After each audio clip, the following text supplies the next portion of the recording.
다정한 참견. 네, 안녕하세요. 다정한 참견의 다일입니다. 네, 오늘은 이별을 가장 빨리 극복하는 방법이라는 주제로 이야기를 나눠보도록 하겠습니다. 연인과 헤어지고 나면 누구나 다 힘들죠. 그 중에서는 생각보다 빠른 시일 내에 다른 사람을 만나거나 아니면 연애를 하지 않더라도 그냥 내 삶을 잘 즐기고 잘 누리는 사람들이 있는 반면에 유난히 좀 긴 시간 동안 막 6개월, 1년 굉장히 힘들어 하시는 분들이 있습니다. 이렇게 사람마다 만났던 사람에 대한 사랑의 크기도 다르고 또 어떤 생각을 갖고 만났느냐에 따라서 아픔의 정도의 차이도 있고 극복하는 속도의 차이도 있겠지만 저희가 처음 알았을 때만 해도 우울하고 슬픈 나날만 보내시던 분들 중에서 이제는 오히려 행복 전도사가 돼서 주변에 긍정적인 에너지들을 풍기고 다니시는 분들도 있거든요. 이런 분들도 처음에 헤어진 지 얼마 안 됐을 때는 미치겠다, 너무 힘들다, 죽고 싶다 이런 이야기들을 하셨던 분들인데 지금은 어떻게 이렇게 안정적인 모습을 갖추게 되었을까요? 우선 헤어지신 분들 중에서 이건 내가 생각해봐도 나는 좀 너무 오랜 기간 동안 많이 힘들어하는 것 같다 라고 하시는 분들을 보면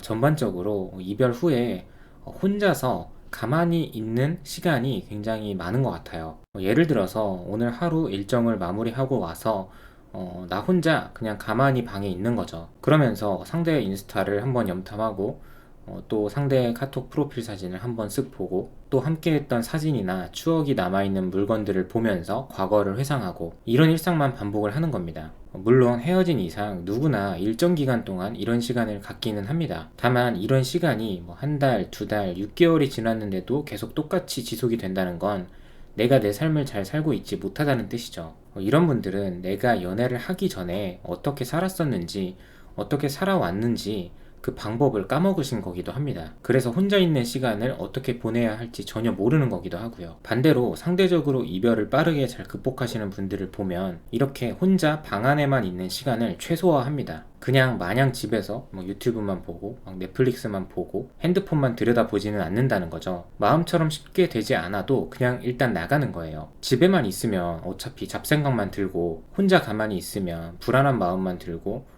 부정적인 생각에 물들게 되거든요. 그러니까 할 게 없더라도 일단 나가서 좀 걷든지 헬스장을 가든지 아니면 혼자 쇼핑을 가든지 또는 카페에 가서 시간을 보내고 오든지 아니면 사람들을 좀 만나든지요. 여러분들도 코로나 시기를 겪으면서 한 번쯤은 느끼신 적이 있으실 텐데 지극히 정상적인 사람도 집에서만 있으면 집에만 있는 시간이 길어지면 우울해지기 마련입니다. 그런데 하물며 나는 지금 헤어졌는데 이런 시간들이 길어지다 보면 당연히 우울한 감정이 2배, 3배가 되는 거죠. 그리고 사실은 내가 지금 이러고 있기 때문에 우울한 건데 이 모든 우울의 원인을 상대방과 연관짓고 자꾸 상대를 떠올리는 경우가 많죠. 모든 사람들이 말하듯 결국에 시간이 많이 지나면 누구나 내 기억 속에서 다 희미해지기 마련입니다.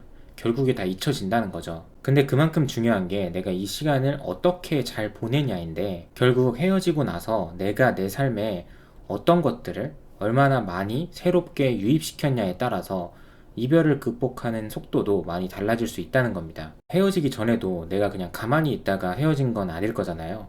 정말 가만히만 있다가 헤어지신 분들도 있겠지만 내가 찾든 차였든 어떤 과정을 겪으면서 문제가 발생했을 거고 그 문제가 해결될 조짐이 보이지 않아서 헤어진 걸 텐데 그때의 내 삶의 패턴과 지금의 내 삶의 패턴이 크게 다르지 않고 또 내가 하고 있는 것들도 비슷비슷하고 미래지향적으로 생각을 해봤을 때도 내가 목표하는 거나 새롭게 하려고 하는 것들도 딱히 없다면 이런 분들은 아무래도 좀 이별을 극복하는 속도가 늦어질 수 있는 거죠. 앞서도 말씀드렸지만 사람은 자신의 삶에 무언가 새로운 것들을 유입시킬 때마다 심경의 변화를 겪습니다. 대부분 내가 무언가를 시도를 하는 쪽이라면 호기심이나 도전정신, 흥미, 재미 등등 좋은 쪽으로 이 사고가 활성화가 되죠. 사실 이런 것들이 너무너무 많은데 예로는 새로운 것들을 안 해본 것들을 도전을 해보거나 아니면 새로운 사람을 만나보거나 새로운 취미를 갖고 집착에 가깝게 좀 즐겨보거나 이렇게 새로운 변화를 주다 보면 또 새로운 결과물들이 생겨날 거잖아요. 그리고 이 결과물들도 갑자기 뿅 하고 나타나는 게 아니라 내 노력을 통해서 이루어지는 거고요. 그러니까 이 과정 속에서도 수많은 감정의 변화가 생길 거고 또 많은 것들을 배울 거기 때문에 그 과정들이 나뭇가지 연결되듯이 다른 생각과 다른 감정들로 쭉쭉 뻗어나가는 거고 자연스럽게 자존감도 올라가면서 어느덧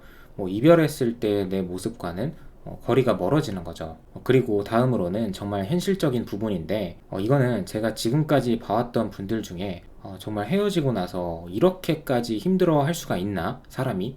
이런 분들이 이별을 극복했던 방법 중에 하나인데, 저도 그렇고 많은 분들도 항상 헤어지고 나면 자기 개발에 많이 집중을 하라고 말씀을 드리잖아요. 근데 이 중에서도 제가 말씀드리고 싶은 한 가지 부분은 바로 자기 관리입니다. 내가 정서적으로 온전치 못한 상황이라고 하면 무언가 한 가지를 보면서 집중을 잘 못할 수도 있잖아요. 하지만 그래도 사람은 누구나 밥은 먹고 옷은 입고 사람들에게 노출이 되면서 그 사람들과 마주하기도 합니다. 그래서 저는 정말 사소한 부분일 수 있지만 조금만 부지런하고 집중을 하면 내 삶을 꽉꽉 채울 수도 있는 부분인 이 자기 관리에 집중을 해보시는 것도 정말 너무 좋은 방법이라고 생각을 하고 많은 분들께 추천을 드립니다. 연애할 때 내가 살이 좀 많이 쪘었는데 이번 기회에 쫙 빼봐야겠다. 그래서 옷도 더 핏하게 예쁘게 멋있게 입어봐야겠다. 그리고 데이트할 때 쓰던 돈을 이제는 좀 나한테 써야겠다 생각을 하면서 피부 관리도 좀 해보고 하나쯤은 비싼 옷도 좀 사보고, 그리고 규칙적으로 운동도 나가보고, 이렇게 나 자신을 위해서 쓸 수 있는 것들을 게을리 하지 마시고 그냥 가만히 있을 시간에 이런 사소한 것들에 집중을 해보자는 거죠. 하다 보면 당연히 이 과정 속에서 기쁨과 재미를 느낄 수밖에 없다고 생각을 합니다. 그러다 보면 내가 내 자신을 위해서 할 수 있는 것들이 무엇인지 점점 더 알아가기 마련이고요. 그리고 또 연애할 때보다 돈도 더 많이 모일 텐데 한 달 또는 3달, 6개월 후에 좀 가고 싶은 여행지 하나를 선정을 해서 그 지역에 대해서 공부를 해볼 수도 있는 거고요. 이런 것들을 지금부터 당장 해보시라는 거죠.